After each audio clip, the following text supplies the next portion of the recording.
Жамағат бүгін 14 июль 2026 ел бірінші бөлікте сөйлей башлаған едім. Бұл универсальный станок, сағат инструменті турында не үшіндір үзіліп кетті, әлі телефонның памяті жетмеді, әлі нәрсе шында ярый. Әкірін генә сөйлей башлаймын деп әйтейін енді бұл универсаль станок турында. Бұл станокны шулай бір кетіп қойдым подставкаға. Шкифларына кигіздім. Шундай привод көріне. Привод бұл питаниені отқа 220-ге включайтсаң, 2 скорость 0, 3 положение была енді. 0 положениесі, 1 положение низкий оборот, екінші положение высокий оборот. Высокий оборот шлифовать, полировать кәнерді бек керек. А низкий оборот тишік-тишкенде, сүрлеткенде керек. Бұл станокны мен кешегіне ішлеп бітірдім. Бірінші бөлікте айтқан еменді. Кешегіне ішлеп бітірдім. Бұл кішкене ғана коробканы табып, бұл коробкада ішінде сверлолар сақларға бола, вақтиягын сақларға бола, шошық шкиф приводын сақларға бола. Қаян бұл детальлеріні, двигателлерін алғанны, разъемларыны, бұл платын алғанны айтып тұрмайым енді, әр кіші өзі табыр деп ойлайым.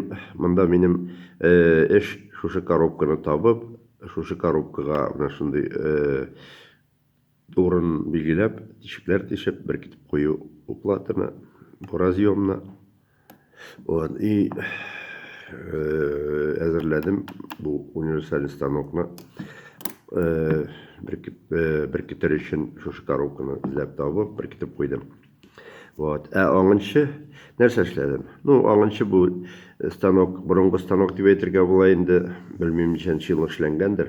Может 50-нче, может 70-нче елларны, 1970-нче елларны. Шуңа бұл станок бик әйбәт булса да, бик каты универсаль, уникаль булса да, моның күп детали бүгінгі күнне эшләр өчен кайсы югалган, кайсы яраксыз иде. Мәсәлән, менә бу шкифны мен үзем кулдан ясадым станокта, үземнең токар станогында. Бу шкиф, күрәсез. Тагын нәрсә? Менә бүгенге көнне мондый сверлолар сатуда бар, элек мондый сверлолар сатуда бу станоклар эшләнгән заманда бу сверлолар сатуда юк иде. Бұл мощонку сверло деп атала енді, мұның 3 мм диаметрі, башы сверлітте тұрған, тише тұрған. Міне бірсі 0,2 мм, бірсі 0,3 мм мұнда қойылған станокта тұрғаны. Бұл тешіклерінде өзім тештім, бұл втулкысында, направляющий втулкысында өзім ясадым. Шының үшін бір уақыт тауып бәлкім нешік ясау, нешік не турында сөйлермін де, екінші станокка ясағанда бәлкім түсіріп алырмын. Менә күрәсез, ул мотор гына кіріп отыра, и бұл станок менә монда бу ягыннан бушатыла, винты тартып алына ішке яктан, и алыштырыла, икенчесе куела. Нинди тишек керек, шундай тишекне тишеп була диясем килә. Бұл станокта. Тишекне тишкәч инде, беләсез, аңа имплант куярга кирәк. Имплантны урнаштыргач, имплантны мин обычно клейга утыртмыйм, мин обычно натяжкага утыртам. Билгеле, аның өчен имплантында үзеңә эшләргә туры килә, диаметрын, билгеле материалын табып. Аннан соң инде имплантны куйгач, маятникны, минем алдағы видеоларда бар ул, андый көрінешләр. Кстати, бұл станокны мен кішкене универсаль станок деп мешопқа қойдым сатуға. Бәлкім кереклі кіші болса, анда фотолар да бар. Анда бірнеше рәсім де бар, маятник қойылған. Неше кетіп, маятник крепейттен, неше кетіп эшләнә. Мұнда бұл револьверный приставка деп әйтегенде, бұлсыда приставка, мұлсында шлифователя,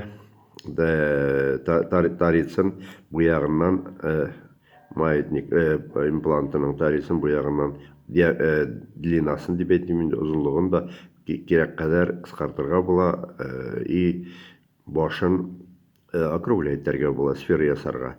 Вот. Аннан соң инде моны опять бу винтны üstten yumşartıp, buna boşaltıp, busun bu şkif diminde приставканы busun alıp ikincisini koyasın. Вот. Bu hazır koyulğanı. Полировочный. Bu тоже револьверный. Bunda разный, көрәсегез килсә, разный вырезлар koyulğan. Вот. Кирәкле диаметрын әйләндереп, фиксаторын тартып чыгарасың, монда фиксаторын. Вот, bundan boşaltasın. Gerekli diametre aylandırıp koyasın. Вот. И şol vaqtda indi polirfay bilen üstki yaqtan polirovать. Polirfaylar alar vaq natfil dip aytik indi bizingçe tatarça. Igev. Vaq tişli igev. Вот, sagat күшәрләренең сафысын полировать, тащить итү өчен эшләнгән специальный надфиль. Хәзерге вакытта инде алмазный надфилләр белән дә кулланып була, кичкенә ювелирный надфилләр белән дә. Ул вакытта эш тизрәк тә бара, җиңелрәк тә бара. Борынгы мастерлар шул ук күчәрләрне башта отпуска иткәннәр, кыздырып йомшартканнар, аннан кире эш беткәч кыздырып суда или майда закаливать иткәннәр. Хәзерге вакытта андый процессларны эшләмичә генә алмазный полирфайлар, надфилләр белән кичкенә эшләп була. Менә алдыгызда бик универсаль станок. Мин сезгә арткы ягын әйләндереп күрсәтәм. Алгы ягын. Вот, ручканы размерын чамалар өчен мин специально алдым. Вот. Күрәсез, бик сирәк эшләп торган станок. Мин аны кичә инде соңгы эш итеп шушы напряжениесе тур 5 вольт белән эшләнә бу. Тур китереп, менә разъемнар таптым, разъемнарны беркетеп, урнаштырып, эшләп карадым дип әйтим инде, әйләндереп карадым. Менә шуның өчен бу станокны күрсәтергә үземнең сөенеч белән сезне таныштырырга уйладым. Бериштан инде үзебезнең телдә аңлатып, сөйләп бирәм. Ни өчен дигәндә, безнең тел, безнең иң матур телләрнең берсе, иң киң таралган телләрнең берсе дип әйтергә була. Безнең тел Евразияның кайсы гына җирендә яшәмәсен халык, шул җирдә сөйләшә. Үзбәкстанда да безнең телдә сөйләшәләр, Кыргызстанда да, Төркстанда да, Төркиядә дә. Вот, нинди генә Казакстанда да, Үзбәкстанда мәсәлән, хәзер инде 40 миллион кеше яши. Казакстанда 20 миллион кеше яши, Кыргызстанда тоже кимендә 6 миллион дип уйлыйм инде. Россия җирлегендә иң күп халыкларның берсе татарлар, аннан кала башкортлар, безнең икебезнең дә татар-башкорт теле бер. Анда аерымлык ике генә хәрефтә, яңгырашта дип әйтик инде. Сүзләрдә аерма юк. Сүзләр мәгънәсе юк. Кайбер сүзләр аларда күбрәк кулланыла, кайбер сүзләр бездә күбрәк кулланыла. Шуның өчен без инде бүгенге көндә мин уйлыйм бу татарча язуымның сәбәбе бер яктан без бар әле, без яшибез әле дигән мәгънәдә, икенче яктан безнең балалар, безнең оныклар, бәлкем инде киләчәк халыклары бу тапшыруларны кызыксынып карарлар. Кемгәдер профессионал яктан бүгенге көндә мондый инструмент белән эшли алган кешеләр Казанда, мәсәлән, мин бер үзем генә дип әйтсәм инде ялгышамдыр. Үзем ясап бу станокларны, үзем көйләп, шушы дәрәҗәгә җиткереп, кулланучы кеше мин бер үзем дип уйлыйм. Вот. Башка мастерларны күргәнем дә юк, пока ишеткәнем дә юк. Бәлкем сез белсәгез, миңа әйтегез, мин барып исәнләшеп, күрешеп кайтырым бу кеше белән. Вот. Бу станокны мешокка куйдым дидем инде, кирәк кеше сатып алыр, бик кызыккан кешегә кайбер нәрсәләрне белгән, үзем белгән әйберләрне өйрәтермен дә дип уйлыйм. Рәхмәт барыгызга да. Бу тапшыруны 2 бүлектән булып чыкты. Шуңа икесендә карарга киңәш итәм. Вот, бармакларыгызны куегыз, лайкны, вот, подписка ясагыз. Алар ничек дип әйтим инде, оста блогерлар әйтүенчә, алар бик ярдәм итә. YouTube'ның аларның ниндидер программасы шушы лайкларга карап, шушы отметкаларга карап дип әйтим инде, продвигать икән бу видеоларны. Рәхмәт барыгызга да. Бу тапшыруны караучыларга сәламәтлек, исән сау, Вәкил бабайдан озын гомер, бәхет, шатлык, байлык телим. Якташларыма, мин Минзәлә районы Сарсыстрал авылында тудым. Минзәлә шәһәренең Вахитов мәктәбен бетердем. Казан дәүләт университетының физфагын бетердем.